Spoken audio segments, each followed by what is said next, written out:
All right, so first things first, we have got to warm up. I know that nobody likes to warm up, especially if you have been lifting weights for a significant period of time. A lot of people tend to skip their warm-ups, but you have to remember you are using your body to lift yourself, so you want to protect your joints. So I always start off warming up my shoulders, warming up my wrists, regardless of what I am doing. And then if I'm doing any lower body movements, I'll show you guys a little bit later. I'll show you how I warm up my ankles if we're doing any type of lower body movements. So just start off with some like shoulder rolls forward and backwards, bilateral, and then sometimes I'll just do one at a time, just rolling my shoulder forward and rolling it back, rolling it forward, rolling it back. And then I'll just kind of twist my wrist. I'll lock my fingers into place, twist those wrists around, get them nice and warm. And then typically grab onto a band, do some band pull aparts. And typically I'll just do 1 to 2 sets of about like maybe 10 reps or so, but really just get those shoulders nice and warm all the way up and then down like that. Really pretend like you're pinching your shoulder blades together.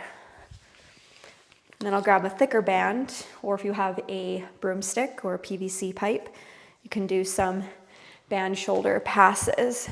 So coming back like this, trying to keep your back nice and flat. A lot of times your back wants to compensate and arch. In order for you to do that, make sure you keep your back nice and neutral and it's just your shoulders doing the full range.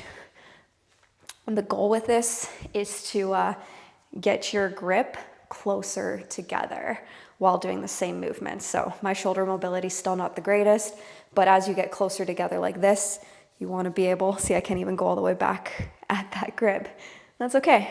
It's still a work in progress. I'm only a year into this and it takes time. That's the biggest thing with calisthenics is you have to be patient. But don't skip your mobility. So I do some passes like that. Again, about 10 reps or so. And then we're gonna alternate.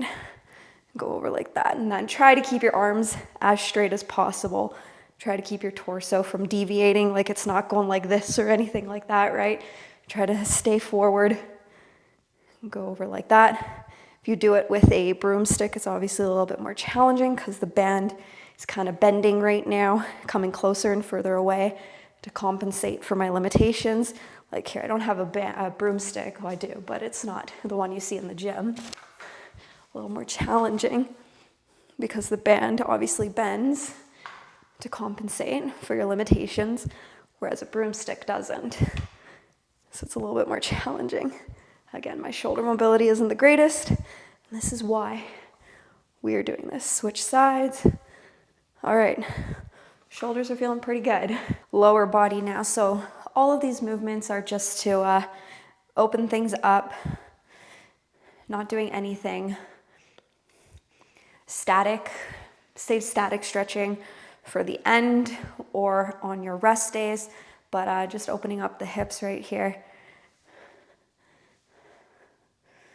If we're doing any lower body movements, even if it's just like an upper body day, I still like to do some sort of lower body mobility just to warm up. Even right now I'm super stiff, and as I get warmer, I can get closer to the ground with these back and forth, side to side lunges. Again, just opening up those hips, right? We'll move on to inchworms. So just coming forward, walking down into a plank. Make sure you keep your core nice and tight. It's not dipping or anything. And you're just gonna walk back up. Come back down.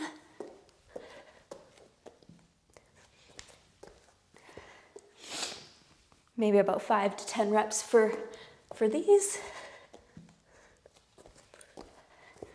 Then we're gonna do some squat and reaches. And come down and squat. Hold your leg open, reach up, trying to keep a vertical line. And I'll come up, come back down, reach all the way up.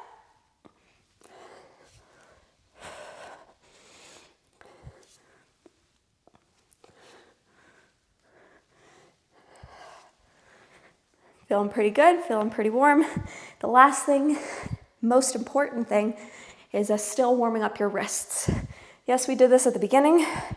Your wrists are gonna need more, especially as you build up that strength to eventually do handstands.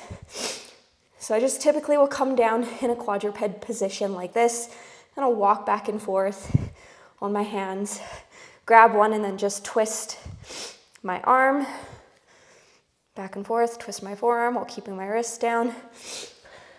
I'll do a closer angle here, but I scrunch my fingers together and then go back to some walking. I'll turn my wrists out like this, go back and forth a few times. That feels really good. And then turn my wrists sideways, go back and forth. You know, our wrists aren't used to having to hold a large load, right? But if you want to eventually do handstands, building up this strength in your wrists, the mobility, and in your fingers is super important.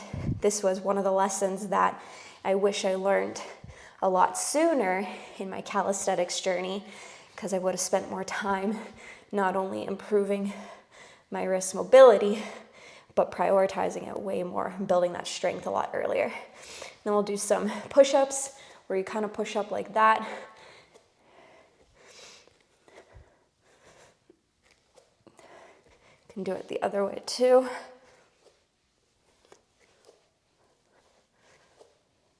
And then reverse wrist push-ups. Come forward like that. Really allow your wrists to push you up. Don't just shoot up with your hips. I'm really pushing off of the back of my hand here. And then a little bit more walking. Shake it out a little bit. Roll your wrists. They're feeling good, and that's it for the warm-up.